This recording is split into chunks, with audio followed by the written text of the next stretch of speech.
En el nombre del Padre, del Hijo y del Espíritu Santo. Amén. Vamos a proceder al sermón de las 7 palabras que se hace todos los Viernes Santos y que es para que meditemos aquello que Jesucristo dijo en los últimos momentos y que, como siempre, debería ser algo muy importante, ¿verdad? Porque cuando una persona que muere, que va a morir, le dice a sus queridos, a los que él ama, lo que es más importante y que manifiesta mejor sus sentimientos. Entonces, vamos a retomar las 7 palabras o las 7 frases que dijo antes de morir. Primera palabra que dijo nuestro Señor: Padre, perdónalos porque no saben lo que hacen. En realidad, todos los hombres tienen algo de ignorantes, tienen algo de débiles en su inteligencia, algo que no entiende, y en cierta manera su pecado es en cierta manera excusable, en cierta medida, no digo totalmente, pero esa debilidad Dios la compensa porque nos da muchas oportunidades para corregirnos, ¿verdad? Y nos da la vida, nos da muchas oportunidades para confesarnos, para mejorarnos, para reflexionar, para corregir, ¿verdad?, lo que hemos hecho. Entonces sí es cierto que muchas veces nos equivocamos, muchas veces hacemos las cosas sin pensarlo o las hacemos a la ligera. Hay pecados que están en cierta manera disminuidos por nuestras fragilidades, nuestros defectos, pero que una vez se repita, que 2 veces se repita, que se repita muchas veces, que se repita toda la vida. Hay personas que no cesan de cometer los mismos pecados siempre. No debe ser. Entonces, más conciencia hay, menos somos excusables. Así que no hay que abusar de la paciencia de nuestro Señor. Es cierto que Él dijo que pidió a su Padre que nos perdonara por lo que no entendemos, por lo que no sabemos, pero no dijo que nos perdonara por lo que sí sabemos. Así que debemos tomar en cuenta que debemos tomar una decisión cuando estamos conscientes de algo y no podemos estar volviendo a caer indefinidamente. Hay veces que Dios castiga de una manera ejemplar a aquellas personas que abusan de su misericordia, de su paciencia. Entonces, pero nuestro Señor por eso nos da muchas oportunidades y en esta vida nos da la oportunidad muchas veces de corregir. No es necesario ser un santo, de ser un héroe para corregir. Todos nos podemos corregir, tenemos la oportunidad de reflexionar y de hacer siempre mejor nuestra vida, ¿verdad? Y hay personas que abusan creen que tienen un concepto sentimental de Dios y creen que Dios siempre va a perdonar, pero no, Dios es bueno, pero Él da una oportunidad, da muchas oportunidades, pero no será siempre así. Entonces, con ese concepto que hoy los católicos modernistas tienen de que Dios siempre perdona, están equivocados.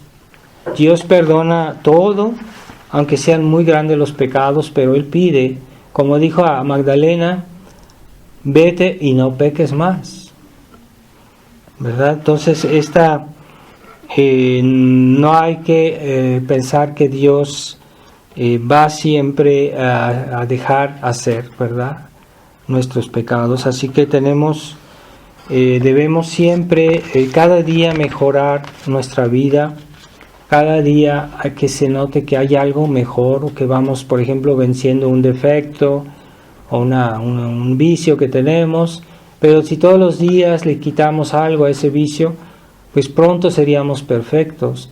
Quiere decir que muchas veces se convive con esos defectos, se convive y no se lucha contra eso, simplemente se convive. Y cada vez que hay una caída, pues se vuelve a confesar y se vive así, en una actitud constante de mediocridad. Pero debemos tratar de corregir. Ciertamente no tenemos la fuerza, la santidad de los grandes santos que hacían mucho en poco tiempo, pero si nosotros hiciéramos algo, si lucháramos, obtendríamos resultados, y es lo que Dios quiere, ¿verdad? Por eso Él dice: perdónalos porque no saben lo que hacen, tenles paciencia, dales otra oportunidad. Y es lo que Dios nos da todos los días. No vivamos, no nos conformemos con lo que tenemos y que seamos siempre iguales.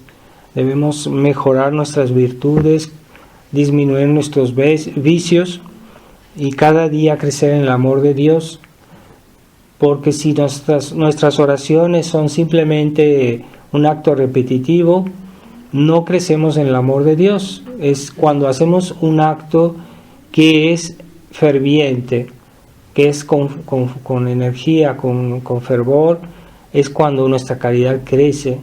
Pero si todos nuestros actos de caridad son todos completamente tibios y maquinales, pues no crecemos en el amor realmente. Segunda palabra: hoy estarás conmigo en el paraíso.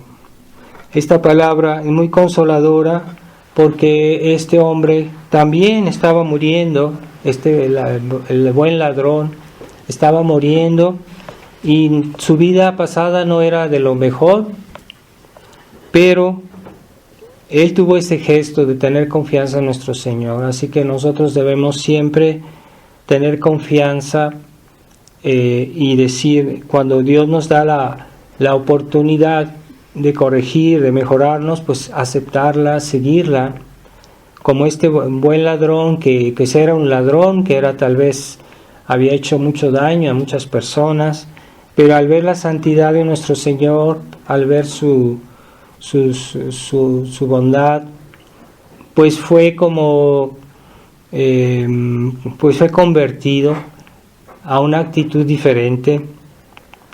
Y se dice en el Evangelio que al principio este ladrón también hacía reproches a nuestro Señor como el mal ladrón, pero hubo un momento en que se rindió delante de la bondad de nuestro Señor, delante de la santidad de nuestro Señor, y tuvo un gesto que puede ser un poco pretencioso, porque le pidió que aun si era eso, o sea, si era un gran ladrón, pero le dijo a nuestro Señor: acuérdate de mí cuando estés en tu reino.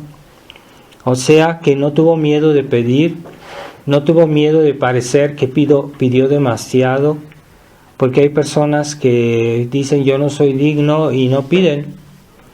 Entonces no se trata de ser digno, lo que pasa es que Dios es bueno. Entonces, si pedimos, no es en razón de nuestra dignidad, de nuestra bondad, pedimos en razón de la bondad, de la condescendencia de nuestro Señor, y en eso no hay que ser tímidos, no hay que decir no me voy a atrever a pedir porque no soy digno. No, eso ofende a Dios, porque Dios es infinitamente bueno y debemos tenerle confianza. Es normal que le pidamos a Él lo quiere. Entonces nuestro Señor tuvo un gran gesto al decirle: hoy estarás conmigo en el paraíso. Qué maravilla, ¿verdad? Si realmente buen ladrón se arrepintió y que tuvo la gracia de que nuestro Señor en persona le diera la gracia de ir al cielo, de Él mismo asegurarle que iba a ir al cielo. Entonces nosotros nunca desesperemos de la gracia de Dios. nunca nos quedemos en el pecado mortal. Si hay alguien que cae en un pecado mortal, pues enseguida pida perdón. No se diga, es que soy muy malo, es que Dios ya no va a tener compasión de mí porque he abusado de su bondad. Nunca hay que decir eso, siempre hay que decir, Dios mío, acuérdate de mí, ¿verdad? Y Dios nos perdona, sí, a condición de que nuestra petición sea sincera y que no sea una especie de excusa para volver después a hacer lo mismo. Entonces cuidado, eso Dios no lo acepta. Pero si nosotros sinceramente se lo pedimos, Él nos perdona. Y esa es este ladrón que, como dice San Agustín, toda su vida lo robó, pero al final también robó el cielo, ¿verdad? Porque realmente fue muy fácil para él, ¿verdad? Tuvo la gracia de estar junto a nuestro Señor. Pero esa gracia de verlo a nuestro Señor puede ser reemplazada en cierta manera por la fe. Como dice nuestro Señor, bienaventurados los que no vieron y creyeron. Así que nosotros, aunque no veamos a Jesús como lo vio el santo ladrón, el buen ladrón, pues de todos modos, si tenemos fe, Dios está con nosotros y Dios nos escuchará. Tercera palabra, mujer, he ahí a tu hijo, hijo, he ahí a tu madre. Este es el gran gesto de nuestro Señor. Como decía Santo Tomás, a Jesús le quitaron todos sus bienes corporales, todos sus bienes de la tierra, le quitaron su túnica, le quitaron sus vestidos, le quitaron su honor que tenía, ¿verdad? Su reputación, le quitaron todo, hasta le quitaron sus discípulos, se quedó sin nada, y lo único que le quedaba, porque había sido fiel, era su madre, la Santísima Virgen, y Él quiso dárnosla. En ese momento que nuestro Señor se quedó realmente pobre, todo lo que tenía no lo dio, y al apóstol le dijo, he aquí a tu madre, y a la Virgen le dijo, he aquí a tu hijo. Entonces nos la dio como madre, ¿verdad? Porque ella había colaborado eminentemente a la redención de nuestras almas. Ella era corredentora.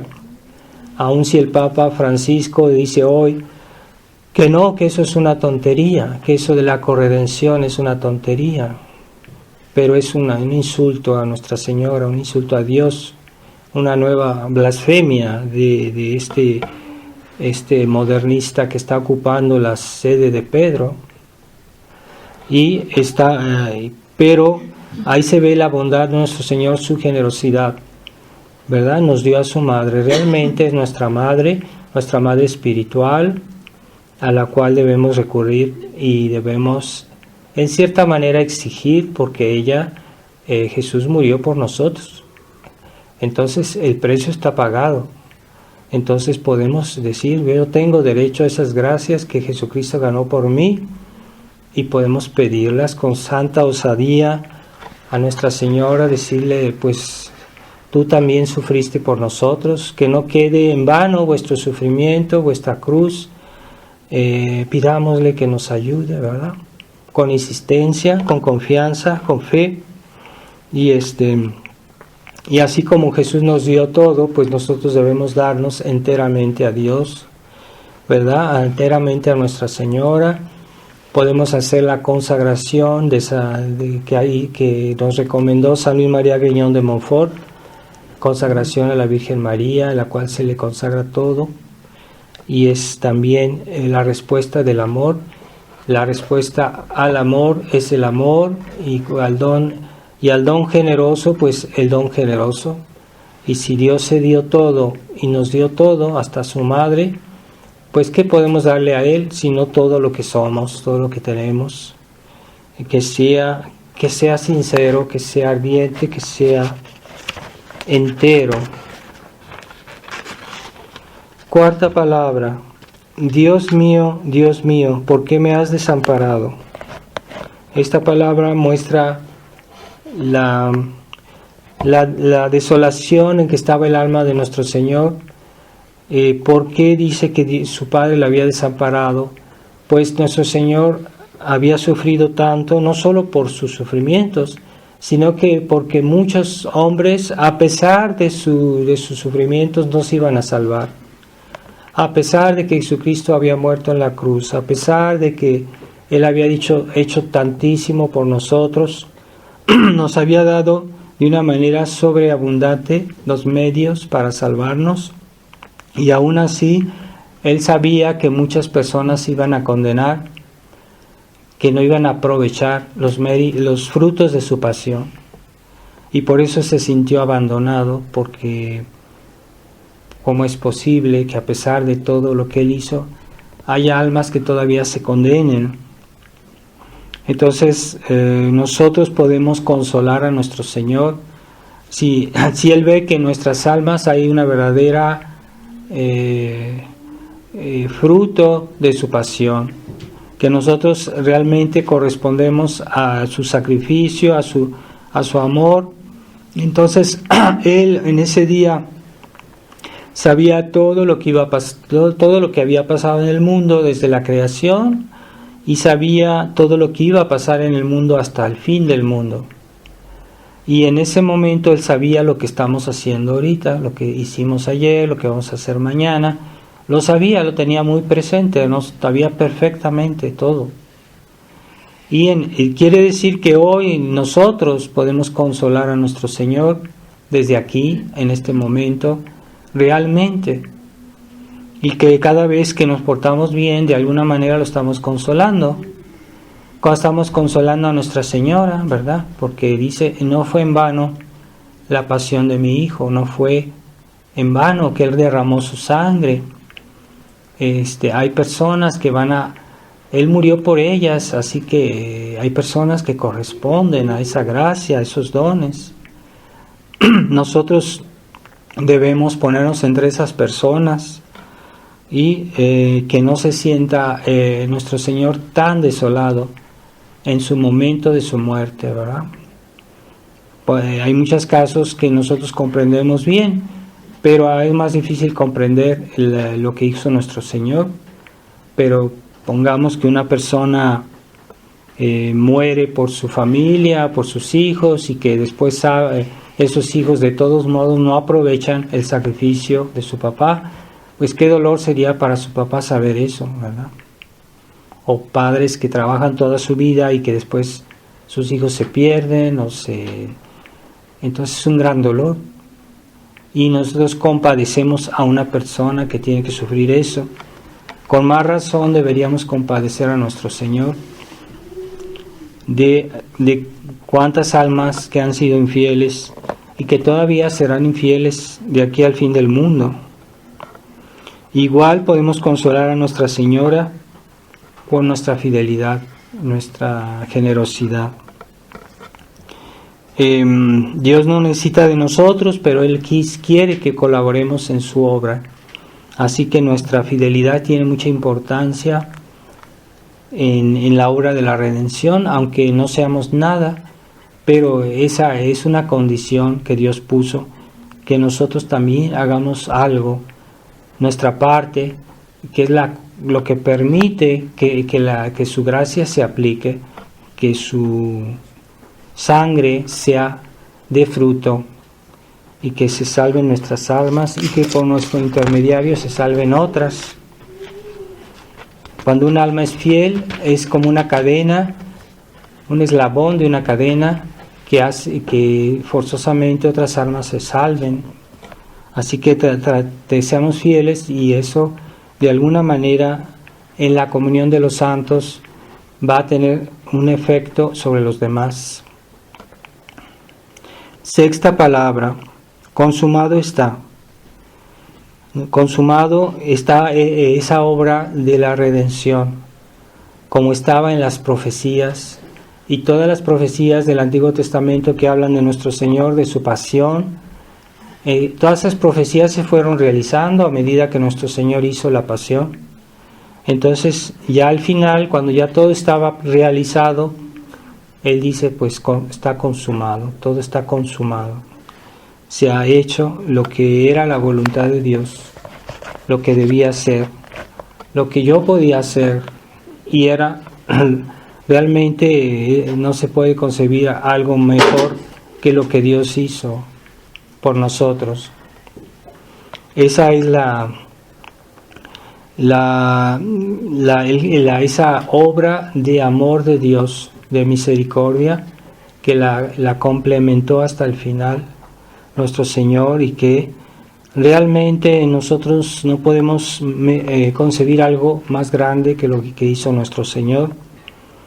Y de por sí no entendemos que un aspecto de lo que Dios hizo, pero nuestro Señor hizo todo lo que Él podía por nosotros. Y la más grande prueba de amor pues es dar su vida por el que uno ama. Esa es la mejor prueba de amor. Pero nuestro Señor hizo 1000 cosas para salvarnos, desde el momento en que se hizo hombre por nosotros, el momento en que nos dio todas las riquezas de la iglesia, lo que forma el tesoro, la herencia de la iglesia, que son la misa, los sacramentos, la enseñanza de la iglesia, la gracia, todos los tesoros de los méritos de los santos, de Nuestra Señora, de la pasión de nuestro Señor. Todo eso es un gran tesoro que Dios lo hizo por nosotros.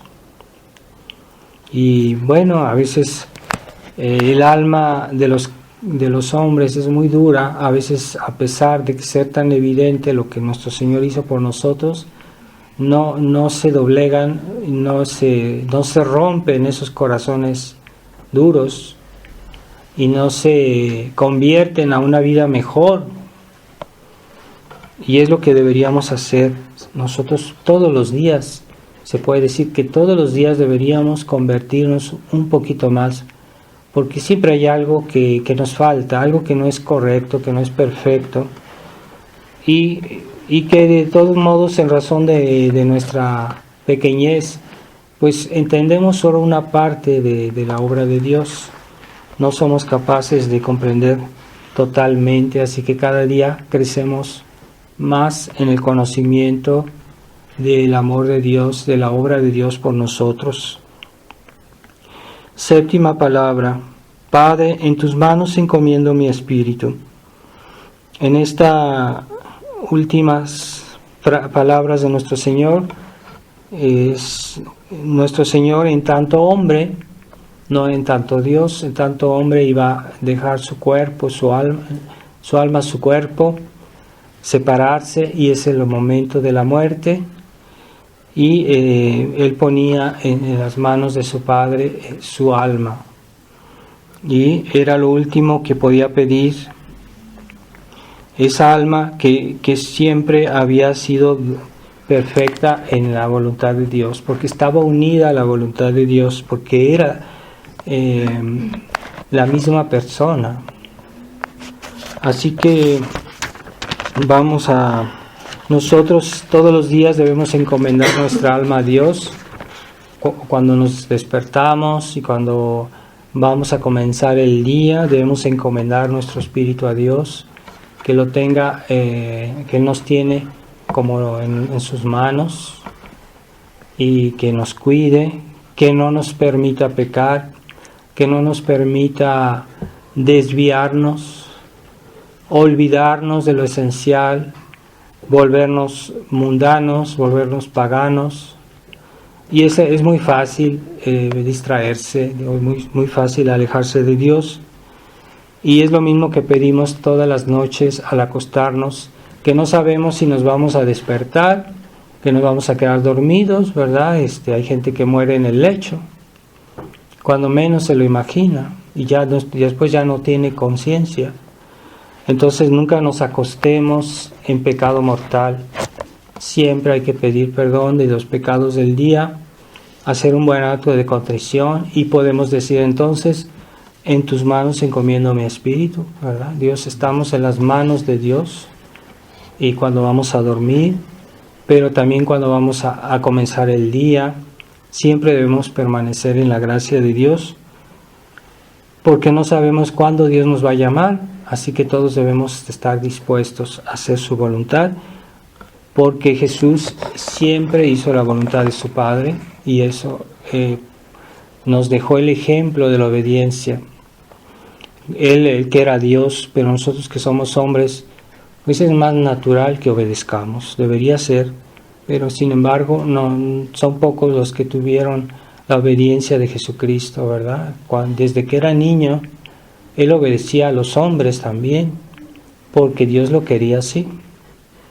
Entonces esa obediencia a Dios es muy importante en la vida cristiana, porque hay personas que son capaces de hacer grandes obras por vanidad, incluso obras espirituales, incluso obras que parecen meritorias, pero está mezclado de vanidad, y eso no es tan agradable a Dios, o no es agradable para nada.